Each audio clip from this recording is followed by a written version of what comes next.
Hey guys! OFW ka ba? Taga saan ka? Nakakalungkot no, maging malayo. Pero taste lang. Kasi mas nakakatakot magutom sa Pilipinas. Ayan.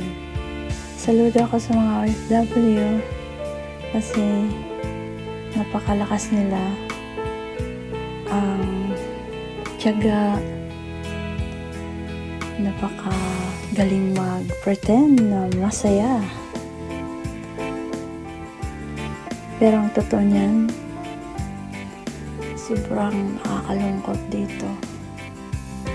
Imagine mag-isa ka, wala kang kaanak, pero ang galing-galing makipag-usap sa mga ibang lahi. Pero bilang araw, uuwi rin tayo. May hangganan din naman to. At sana matupad ang mga pangarap ng bawat isa na nandito sa ibang bansa.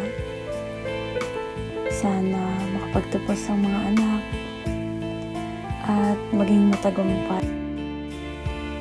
Happy Mother's Day sa lahat ng mga nanay, lalo na sa mga single moms na katulad ko. Laban lang tayo at patuloy lang para sa ating mga anak. Kapit lang kahit anong mga sitwasyon. Huwag tayo panghinaan kasi kailangan natin yun. Sana maging masigla tayo, walang mga sakit. Enjoy po at mag-iingat po kayong lahat. Bye!